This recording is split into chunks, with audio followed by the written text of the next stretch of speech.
নমস্কার, তোমাদের রান্নাঘরে আজকে আবার একটা পিঠের রেসিপি নিয়ে চলে এলাম। একদম কম ঝামেলায় কি করে নরম তুলতুলে এই পিঠে বানাবেন সেটা জানতে গেলে আপনাকে অবশ্যই পুরো ভিডিওটা দেখতে হবে। এর জন্য লাগছে চালের গুঁড়ো। খুব বেশি শুকনো চালের গুঁড়ো এই রেসিপির জন্য ভালো হবে না, একটু ভেজা চালের গুঁড়ো ব্যবহার করতে পারলে ভালো। তো চালের গুঁড়ো এখানে নিয়ে নিয়েছি আমি একদম 100 ml চায়ের কাপের 1 কাপ। তার সঙ্গে দিয়ে দিচ্ছি মিহিদানার সুজি, ঠিক তার অর্ধেক পরিমাণ। এই রেসিপি চালের গুঁড়োর বদলে ময়দাও ব্যবহার করতে পারবেন। স্বাদ মতো মিষ্টি দিতে হবে, তবে মোটামুটি মিষ্টির স্বাদ ঠিকঠাক আনতে গেলে হাফ কাপের থেকে একটু বেশি পরিমাণে দিতে হবে। এবারে 1 চা চামচ থেকে 1.5 চা চামচ দিয়ে দিতে হবে গুঁড়ো দুধ। এটা অপশনাল, তবে দিলে ফ্লেভারটা ভালো আসবে। এবার এই শুকনো উপকরণগুলো ভালো করে একবার মিশিয়ে নিচ্ছি। মেশানো হয়ে গেলে এবার এর মধ্যে টক দই মিশিয়ে ব্যাটার তৈরি করব। এর জন্য কোনো জল ঝরানো টক দইয়ের প্রয়োজন নেই, জল মেশানো পাতলা টক দই কিন্তু এখানে যথেষ্ট। প্রথমে খুব বেশি না দিয়ে অল্প অল্প করে মিশিয়ে কিন্তু ব্যাটারটা তৈরি করতে হবে। প্রথমে আমি এখানে ওই একই কাপের 1 কাপ দিয়েছি, তারপরে আরও 1 কাপ দিয়ে দিলাম। তো 2 কাপ মতো টক দই দিয়ে এটা ভালো করে ফেটিয়ে একটা ব্যাটার তৈরি করব।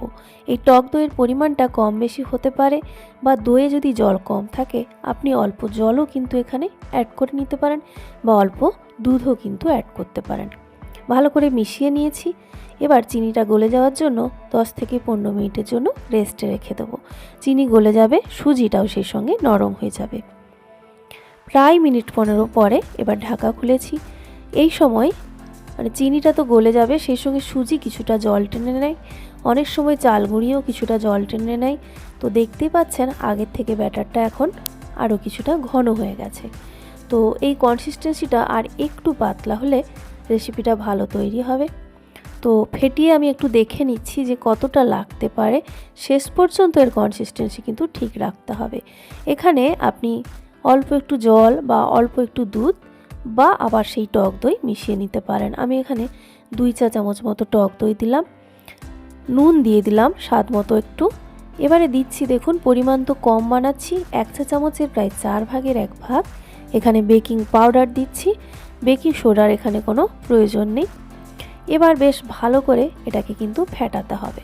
3 থেকে 4 মিনিট ভালো করে ফেটিয়ে নেবেন, তাহলে পিঠে বেশ নরম হবে, স্পঞ্জি হবে, আর সেই সঙ্গে ফুলবেও কিছুটা। তো বেশ ভালো করে দেখুন মিশিয়ে নিয়েছি। মেশানোর পরে এবার দেখুন আমি হাতা দিয়ে দেখিয়ে দিচ্ছি এর কনসিস্টেন্সি কীরকম এলো। দেখতে পাচ্ছেন বেশ ঘন একটা ব্যাটার। কিছুটা পোয়া পিঠে বা তেলের পিঠের ব্যাটার যেরকম হয়, বা চিতই পিঠের ব্যাটার যেরকম হয়, ঠিক সেরকম একটা কনসিস্টেন্সির ব্যাটার রেডি হয়ে গেছে। এবার এই রেসিপি বানানোর জন্য আপনি ইডলি মেকার ব্যবহার করতে পারেন, এরকম আপ্পাম প্যান ব্যবহার করতে পারেন, বা ছোট ছোট বাটি যে স্টিম করার বাসনগুলো হয় তার মধ্যে বসিয়েও রেডি করতে পারেন। যাতেই করুন না কেন অল্প সাদা তেল ব্রাশ করে নিতে হবে, তারপরে ব্যাটার দিয়ে মোল্ডগুলোকে ফিল আপ করে দিতে হবে। ইডলি মেকারে বানালে যেটা হয় সাইজগুলো একটু বড় বানাতে পারবেন। আমি অল্প পরিমাণেই বানাচ্ছি, তাই একটু ছোট ছোট পিস করে এখানে তৈরি করছি। এবার একটা দেখুন কড়াইতে জল বসিয়ে দিয়েছি, যে কোনো ডিপ প্যানে জল বসিয়ে দেবেন, যাতে আপনি আপ্পাম মেকার বা ইডলি মেকারটা সেট করতে পারবেন। এবারে তার উপরে যখন ফুটতে শুরু করবে ফ্লেমটাকে মিডিয়াম করে এই আপ্পাম মেকারটা বসিয়ে ঢাকা দিয়ে দিচ্ছি মিনিট 15-20 জন্য। 15 থেকে 20 মিনিট কিন্তু সময় লাগবে এটা স্টিম হতে। তো প্রায় 20 মিনিট মতো হয়ে গেছে। তারপরে আমি খুলে এবার আপনাদের দেখাচ্ছি, দেখুন পিঠেগুলো কত ইজিলি এখান থেকে উঠে আসছে। মানে একদম সহজ বানানো, একদম নরম, অনেকটা ইডলির মতো। দেখুন এর টেক্সচারটা এসে গেছে, দেখতে পাচ্ছেন ঠিক এই রকম হবে। তো আমি কিন্তু এই পিঠেগুলো যতটা আমি নিয়েছিলাম দেখেইছেন, কাপটা খুবই ছোট্ট সাইজের, সেখানে এই আপ্পাম মেকারটাতে 2 বার মতো পিঠেগুলো আমাকে তৈরি করতে হয়েছে। 2 বারেই সমস্ত পিঠে রেডি হয়ে গেছে।